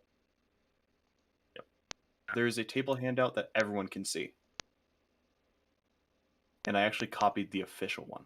So, Number 1. roll this table at the start of each of your turns for the next minute, ignoring the result on subsequent rolls. Okie dokie. Yay! Yay! Bonus magic. Instant wild magic hit. All of Oh, jeez. all Okay. of my stuff that I have on that on the sheet that I uploaded, Yeah. is all from the actual wild magic table, the official one. Yeah, I realize that.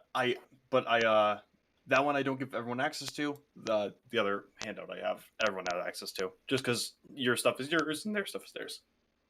Okay. Yeah, I elbowed my microphone. I'm sorry. I can't believe I rolled a number 1. That's a natural 1 on a D100. I know. First wild magic of the game can set the tone. It's for a minute too. Okay. Griff, it is your turn. Okay. He's not quite in melee with us yet, correct? No, he's Or is he? across the No, table. He's right in our face.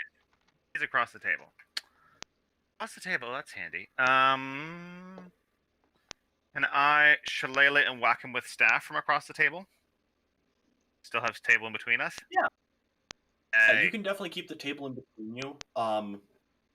You're kind of reaching over. So, yeah, I'm not gonna do anything crazy. Bonus action. Yeah. Okay. And then I don't have upgrades. Staff is not done as an attack, so I'm just going to roll a d20 plus Wisdom 3, 5. Or d20 plus 5. Oh, Bardic Inspiration. I don't think even a plus 6 would make this hittable. I'm not going to waste my Bardic Inspiration. Plus 6 would not make that hittable. Yeah, so we'll save Adrian's essence. Adrian's essence. Oh god. All right. Yeah. So yeah, you try to hit him, and it kind of makes sense. You're trying to hit across the table, and he just kind of backs up. Like, good try. And it is his turn because he also rolled an 18. And he looks at the little one and goes, "It hurts a little bit, lassie. My turn." And he pulls out a scimitar and he's gonna take a slash at you. Okay. Boop. 8 to hit. I'm guessing that misses. And then he's gonna. Out of the way. Yeah, he takes that and then he grabs a dagger in his other hand and he's gonna try and stab at you with that. And he gets 2 attacks. Jeez. This time I grab my tail out of the way. I'm like, ah! All right. Yeah, he's gonna miss. He's gonna miss, and he's going to bonus action and go, "Man, get him!" He's basically just giving his men an order because before this they were kind of getting ready. Now he's like, "No. Yes, this is our fight. Everyone's fight. Go." Aster. And how many men is it? Is it 3 of them? You can see 3. Oh, great. Oh wait. Shoot. Griff, roll me a quick perception check. I forgot to do this. I'm so sorry. Nope. It works. You didn't see shit. You see the 3. Yeah. Fine.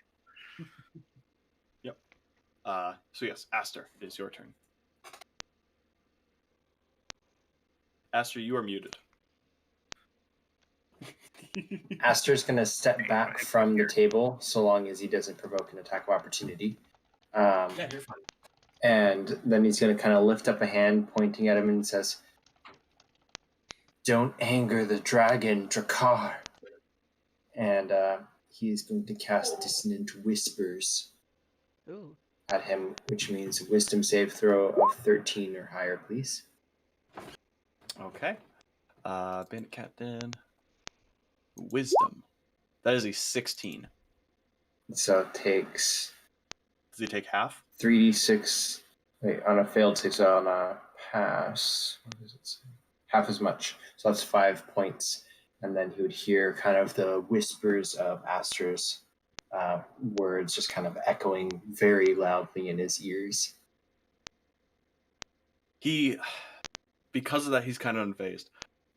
Aster, because you have a connection to Elias, do you want to roll me a perception check, or not perception, a persuasion check to try and get him on your side, to get him to join in? Persuasion. Whoa. 24. 24. Dope. Yes. Oh my god. Okay. Adrian? The DC was 21. You fucking knocked it out of the park. I set that DC, I'm like, there's no fucking way they're gonna get this. You got that. Okay. Before any of these bandits get to go, Elias stands up and goes, "Screw all of you!" And he holds up his staff and points it at the 3. And he casts Fireball. Great. I don't know what level this is technically. I think this is a +2 Fireball. Fireball's just it's a DC save. It's just more dice. Yeah, but yeah, If it's so boosted it's like +2, that would be 10d6 instead of 8d6. Yes, it's 10d6 worth of fire damage this dude just cast. Oh, hold on. That We was didn't start the fire. For real. so. As he does this, you see magical essence around this fireball, and as it slams down, and hold on, yeah, as it slams down, you see these three dudes just get obliterated. Just one after another. I'm not even making saves because he rolled 38 damage worth. That's really good. I will slap him on the back and say, "I love you, brother." So as he does this, you see this magical essence that was around the fireball quench the flames as soon as the damage is done to them. It quenches them before it can hit any of you, before it can hit anybody else. It just hits these three dudes. And then he's gonna go, by the way, there's one in the stairwell. I'll let you all take care of him. Well, and the captain in front of us. Yeah. He's letting you guys take care of them. But Oh, nice. figured he'd let you guys get some fun in. And yes, there is another guy who was in the stairwell who was gonna get a sneak attack on you, but you killed that persuasion. So yeah, no, he no way.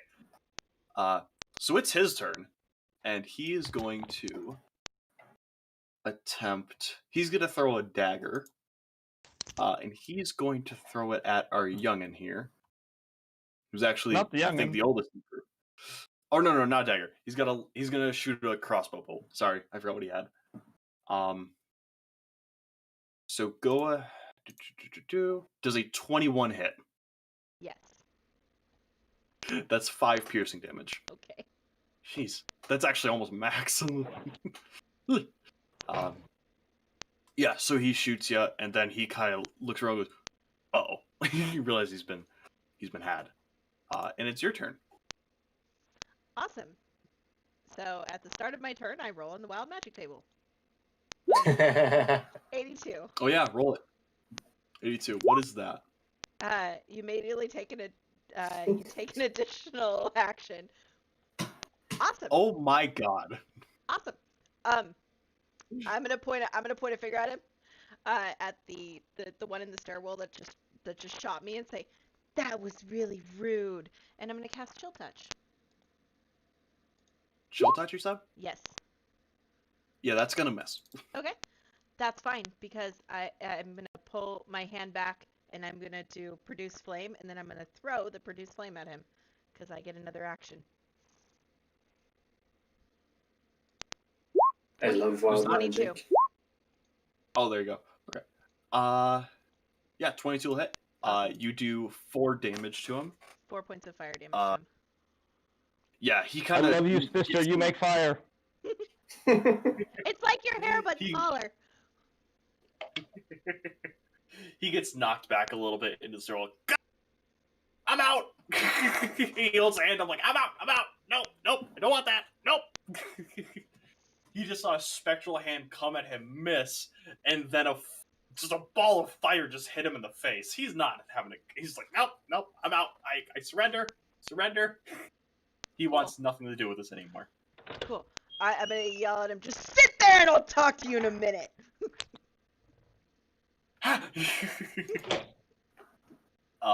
Griff, it is your turn. All right. So we just got the captain left, correct? Yep, you basically. And then the guy in the stairwell. Okay. Guy in the stairwell Got it. No, will you roll for me the d20 to attack with my shillelagh staff? Roll 20 is being borked for me at the moment. Gotcha. It's +5, correct? Correct. That is a 17, which will hit. What damage die? D10. D10 plus 3. D10 plus 3. 6. Take that! You will not sully these noble folk, friends of the fire forever. Griff is like so excited that there's people casting fire magic because, like, clearly that means they're kin, right? Because all fire comes from the same place eventually. Exactly. Yeah. The eternal flame. Exactly. Exactly. He's looking kind of borked here. He's looking like, maybe I bit off a little more than I could chew. Right before he goes, Laura goes, well, if you can convince Elias, I guess you can convince me. And she kind of smiles down to Aster, and she grabs like a couple forks, and she picks them up, puts in her hand, and tosses them right at him like makeshift daggers. Fuck you. And there's gonna be two of them. All right, they both miss, but they both just kind of go right past his ears, like just miss him. And then it's gonna be his turn, and he's looking kind of screwed up, and he's gonna go, you, and he looks right at Aster because he knows you're the one who got Elias to join you guys, and he's gonna grab his two daggers and try and throw them at you from across the table. So first, that's a 9 to hit. That's a miss, actually. Yeah. Second is a 15 hit for 3. Yep. So he just kind of like goes, "Eh," and then he gets hit in the arm with the second dagger. Takes 3 damage. Mm-hmm. And that's gonna be this guy's turn, and he no longer has his daggers. Aster, it's your turn. All right, he is going to like kind of you suck, and you need to roll a wisdom saving throw. Wisdom save. Oh, you're gonna vicious mockery. Nice. 1 damage. Wisdom. That's a 16. That is. He goes, you suck. Action, and then I'm going to point at Aja, and I'm going to say, kill him! And then I will Bardic Inspiration you. Okay. Awesome. Aja, you have Bardic Inspiration, and it's your turn. Roll. I will. Hold on. Let me mark my Bardic Inspiration. Chaos. Yeah. Dun, dun, dun, dun, dun, dun, dun. 17. You grow a long beard made of feathers, and it remains until you sneeze, at which point feathers explode out of your face. Awesome. Also, just feathers, feather beard. Awesome. So I'm going to jump from. I'm gonna jump up onto the table, and jump until I'm right in front of him, and I want to hold my hands out and then wrap them around his throat and cast Shocking Grasp. Roll me Shocking Grasp. That's 12? You go to do it, and he just jumps back. Bardic Inspiration. Oh, yep. Yep. You have inspiration. Could make a difference. 15. That just hits. Awesome. Yay! Thank you. 3 points of light. Bards for the win. Yes, 3 points of lightning damage as I grab him around the throat and shock him. He gets shocked, and it's like the Home Alone scene, where Murr grabbed the faucet. Can you see his skeleton for a second, and then it pops back?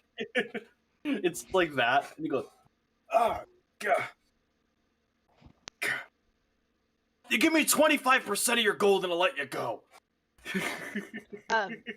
For Flair, as she's holding on to his throat, her claws like dig into his throat, and she stares at him dead in the face, and she goes, "No." That is the end. Okay. That is the end of my turn. Gotcha. Okay. Griff, it is your turn. Can I fit on the table beside Aja, or like how big is this table? It's big enough. You could definitely get onto it. So I would hop up beside her. Yes, our fiery mistress knows the plan of attack.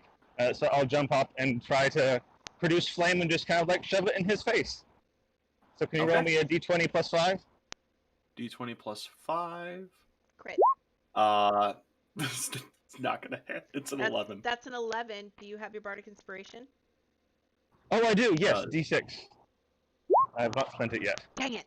I'm sorry, I rolled a 1 on it. You didn't That's hit. cool. Oh, I am shamed by my flame siblings. Truly, you must all teach me in the way of the flame. So I'm just like, eat my fire. Why won't you eat it? Come on.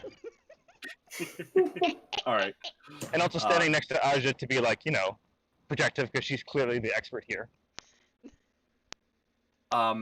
It's his turn again.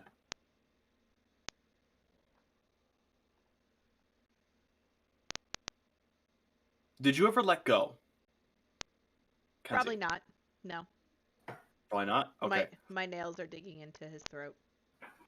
In that case, he's not going to be able to grab his scimitar because you're that close to him. It's going to be really hard for him to maneuver his hands. I'm going to say he's going to try and ungrapple you from him. Kind of get you off him. Okay. So we're going to do opposed strength checks. Okay. So that's athletics to maintain it. Yeah, athletics to maintain. So I think so, roll me yeah. athletics. That's a total of 20. Oh, you just did it. He rolled a 19. Yeah, so you stay on, and that was his turn to do that. So he's just sitting there like he doesn't know what to do. And he's not surrendering. He's stubborn. Aster, it's your turn. The table is occupied, so I'm going to step around the table with my movement and pull out my shiny new rapier. And I would just like to kind of put it up towards his throat if he's properly restrained enough. And then I will say, yield. And I would like to roll intimidation. Yeah, okay. Roll me intimidate. It's a 20 non-natural. He rolled a 5. he kind of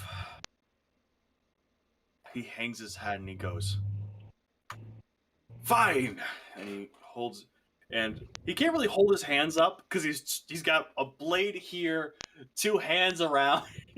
he's got a lot of stuff going on his neck, and he's too nervous to put his hands up to move. So he just kind of goes, yield. And he will do so. You guys have freed this town. We will get to your reward next time because we have hit. What's up, Kenzie?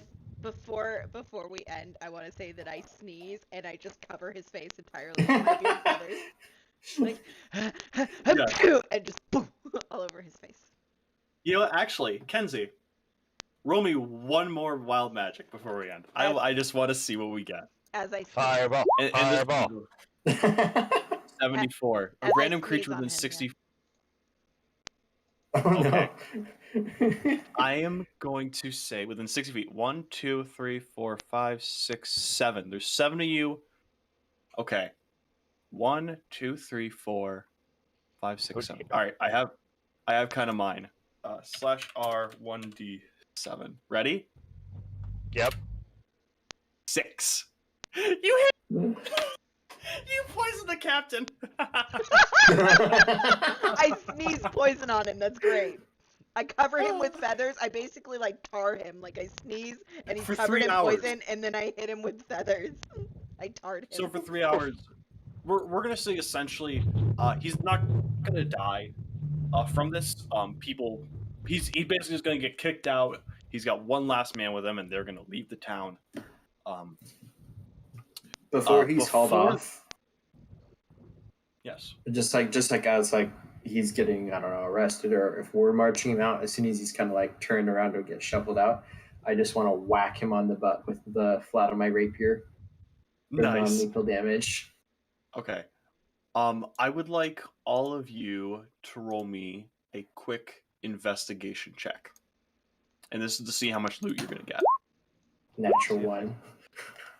7. Will you roll 7, for okay. me, Noah? Yeah. What's your modifier? +1. +1. Okay. You rolled a 13. Gotcha. Okay. Aster and Aja, roll me one more time. Natural 20. There we go. 11. Aster got 11. Perfect. And I'm gonna roll for Michael one more time as well. Okay, that's fine. All right.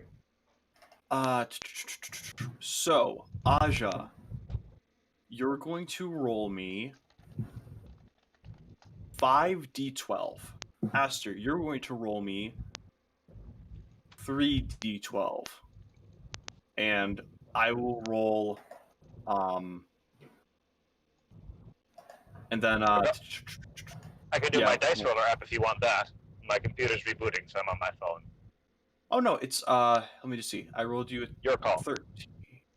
Yeah, well I got you a 13. So you have a total of 3 rolls. So 3d12 for you. Okay. Okie doke. I'm going to edit this.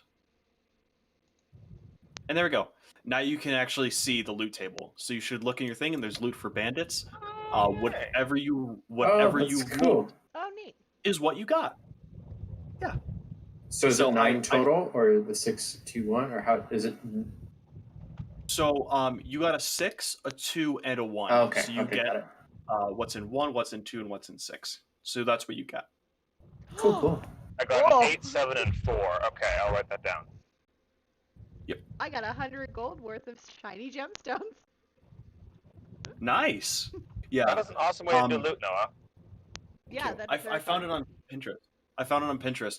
So basically, I gave it so you got 2 rolls, one for the baddies and one for the captain. And the captain, I automatically give you 1 extra. So you're all guaranteed at least 1 roll, no matter what. Yay! 1 to 7, you don't get to roll on the table. You get distracted by something. Aside from that 1 guaranteed. 8 to 10, you get 1 roll. 11 to 15, 2. 16 to 18, 3, and 19 plus, you get 4 rolls. That's just how I did it. I think that worked pretty well. Yeah. So go ahead and grab your loot. And that's where we're going to end our session.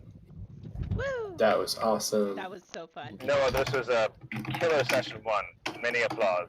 Yes, well done. Thank you. That was a blast. Yeah. And thank you everyone so much for watching. If you did enjoy, be sure to hit that follow button. Everything helps out so much. We're almost at affiliate. So we'll see you guys in the next one. My name's Zen. Stay awesome. Stay safe. And as always, stay golden, my friends.